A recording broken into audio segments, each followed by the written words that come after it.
आइए उज्जैन के सार समाचार प्रस्तुत करें। आज महाकालेश्वर मंदिर में महाशिवरात्रि पर्व का आगाज हुआ। भक्तों की भारी भीड़ रही। महापर्व 10 दिन तक चलेगा। पुलिस व्यवस्था भी पर्याप्त है, सब कुछ अच्छा हो रहा है। ठीक है। महाशिवरात्रि पर्व के तारतम्य में पंचकोशी के पहले और अंतिम पड़ाव के स्थल पर हृदयेश्वर महादेव का मंदिर गए।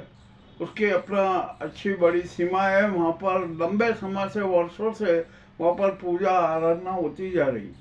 वहाँ पर भी आज शिवरात्रि महोत्सव का आगाज हुआ। सामाजिक न्याय परिसर से भव्य कलश यात्रा निकली, जो चामुंडा माता चौराहे पर गई, देवास गेट, मालीपुरा, दौलतगंज, नई सड़क होते हुए वापस मंदिर स्थल पर पहुंची। अनेक स्थानों पर कलश यात्रा का स्वागत हुआ। स्वागत होने के बाद हृदयेश्वर महादेव मंदिर पर प्रसादी वितरण का भी कार्यक्रम हुआ।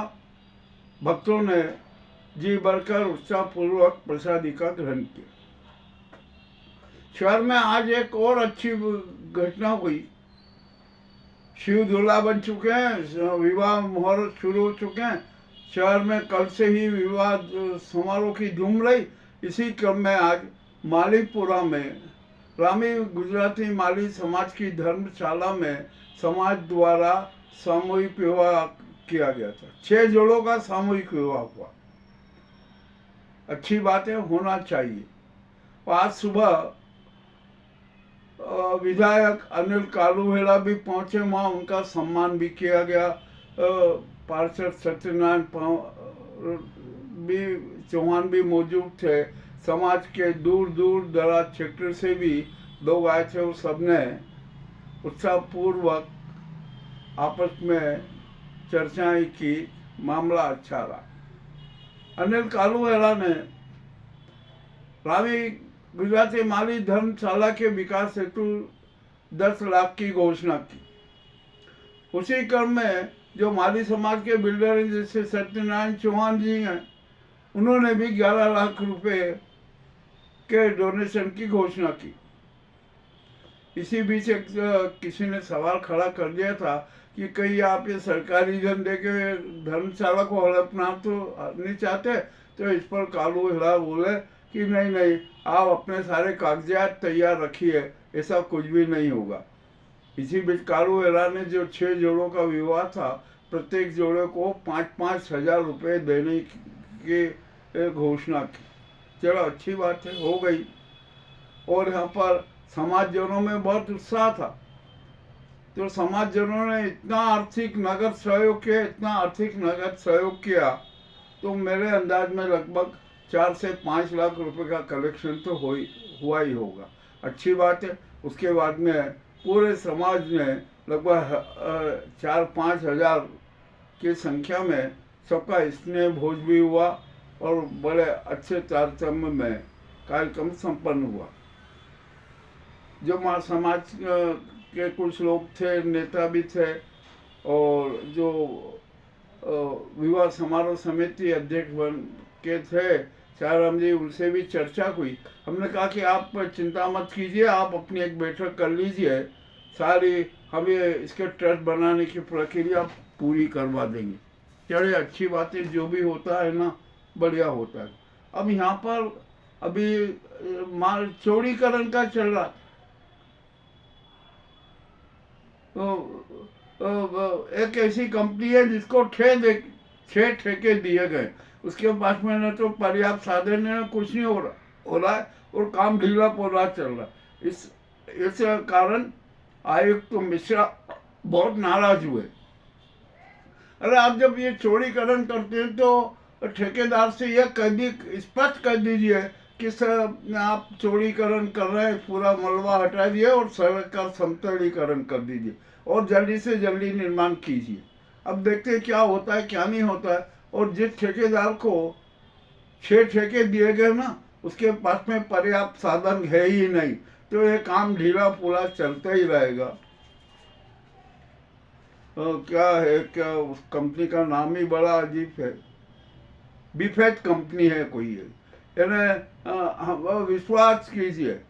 क्या विश्वास करे भाई, 1 साल में आप कुछ नहीं कर सके तो अब क्या विश्वास किया जाए। चलिए ठीक है, वाइफ महोदय ने चेतावनी दी, चेतावनी का क्या असर होगा देखते हैं।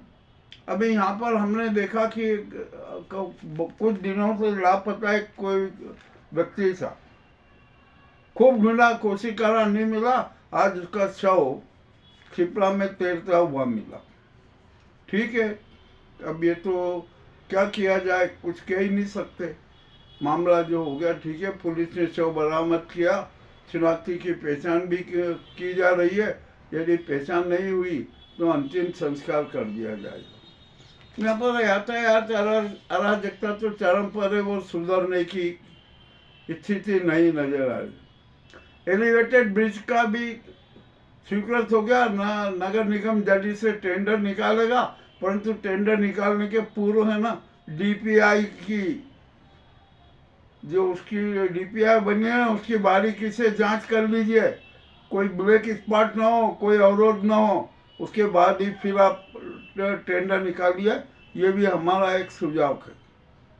अब देखते हैं क्या होता है क्या नहीं होता है। शहर में तो सुप्रबंधन और सुव्यवस्था का अभाव है, चल ही नहीं सकते। जल एवं वायु प्रदूषण चरम पर है, उसको भी रोक नहीं सकते, कुछ कह नहीं सकते, कोई कुछ करने को तैयार नहीं। क्षिप्रा प्रदूषित पानी की डबरी बनी हुई है, अब बनी रहेगी, क्या किया जाए। पेयजल समस्या को प्रदूषित पानी पी रहे हैं, जैसे उज्जैन में तो जनता बेचारी मौन है, परंतु इंदौर में दूषित पानी से मृतकों की संख्या 33 से अधिक होने जा रही है। यह भी एक गंभीर बात है, मामला राज्यसभा में भी उठा के। यहाँ पर हम उज्जैन में हम यहाँ के प्रशासन को सबको सतर्क कर देना चाहते हैं कि जो पेयजल पाइपलाइन है ना, छोटी बड़ी जो 18 किलोमीटर में फैली हुई है, वो सड़ चुकी है। उसके अंदर है ना गंदा पानी, सीवेज का गंदा पानी जाता है, इससे यहाँ पर हमारे उज्जैन में बीमारी फैल रही। देखिए कैंसर के कितने मरीज बढ़ते रहे, एड्स के मरीज बढ़ रहे हैं, हृदयघात के मरीज बढ़ रहे हैं, चर्म रोग के मरीज बढ़ रहे हैं। तो आखिरकार ये मरीजों की संख्या में इजाफा रहा, उसका कारण का उसका सबसे बड़ा कारण तो प्रदूषित पानी ही है, और दूसरा कारण आदमी के परिवारों का खान पान भी हो सकता है। परंतु प्रदूषित पानी से अधिक बीमारियां हो रही है, तो उसका उपचार करना चाहिए पूरे। अब तो क्या है, 18 किलोमीटर से अब तो शायद 25 से 30 किलोमीटर की नई पाइपलाइन डालना पड़ेगी, छोटी बड़ी डालना पड़ेगी। व्यर्थ अब तो खर्च उठाना ही पड़ेगा। इस दिशा में भी नगर निगम प्रशासन को और मध्य प्रदेश सरकार को कदम उठाइए। अब क्या किया जाए भैया, यहाँ पर तो सड़कों पर पैदल यात्रियों का चलना बैन हो गया है ही नहीं, उनका अधिकार ही नहीं है, सिर्फ वाहनों को चलने का ही अधिकार है। तो हमारा प्रशासन से अनुरोध है कि आप हम पैदल यात्रियों के लिए ना कोई आकाशीय मार्ग बना दें, तो हम उस पर यात्रा कर सके। नहीं तो यहाँ पर कौन अपनी बेइज्जती सहेगा वाहन चालकों से। ठीक है, हो जाएगा। अब ये ई रिक्शा और ऑटो वाले किस प्रकार जनता को लूट रहे हैं, इस पर भी ध्यान देने की जरूरत है, परंतु कोई प्रशासन कुछ कार्रवाई नहीं करता है। एकांगी मार्गों का पालन नहीं हो रहा है, कोई कार्रवाई नहीं होती है ना। हर तरीके से उज्जैन में है ना सब कुछ लापरवाही हो। अब ये जो हमारे यहाँ की धर्म पालिका है ना, वो भी अपना धर्म ही नहीं समझ पा रहे है। उसका धर्म क्या है ये कुछ समझ में नहीं आ रहा। मेरा तो ख्याल है कि उसका धर्म भी है ना, धन ही धर्म हो गया था। हमने जब सर्वे किया तो हमें ऐसे उदाहरण और ऐसी बात तथ्य सामने आए कि हमें खुद शर्म आने लगा। ठीक है, क्या किया जाए। तो यहाँ पर जनता का भी दोष है ना, जनता भी अंधभक्ति में विश्वास रखती है, दिखावे के धर्म में विश्वास करती है। कोई भी व्यक्ति नागरिक अनुशासन का पालन ही नहीं करना चाहता तो अराजकता तो फैलेगी। अब तो मौसम एकदम फिर करवट ले रहा है। दिन में भी आज बड़ी उमस रही और अभी संध्या होते होते फिर शीतलहर का असर दिखने लगा था। और अब तो ऐसा लग रहा है कि जो शीतलहर है ना और शिव की जटा में समाने को तैयार है, बहुत जल्द शिव जी की जटा में समा जाएगी। शिवरात्रि के बाद से मौसम में एकदम बदलाव आएगा। यह है उज्जैन के खास समाचार। और एक बात और बता दूं, उज्जैन तो बहुआयामी अराजकता की गिरफ्त में है। तो अब हमें है ना जनता के बोल रही है कि भैया उज्जैन का नाम अवंतिकापुरी मत रखो, उज्जैन का नाम तो अराजकतापुरी रख दो। ये होगा, ये करना पड़ेगा। मामला बड़ा विचित्र है। प्रशासन को सतर्क रहना पड़ेगा, जनता को जागरूक रहना पड़ेगा, ईमानदारी से काम करना पड़ेगा, मगर ये कुछ भी नहीं होगा। यहाँ पर बड़ी विचित्र स्थिति बनी हुई है। घोषणाओं की खूब तो तूफान आ रहे हैं, वर्षा हो रही है और धरातल पर काम देखने को जाते हैं ना तो बड़ी विचित्र बात लगती है। जो भी हो, अब क्या किया जाए, ये तो ऐसा होता ही रहेगा, होता आया और होता ही रहेगा।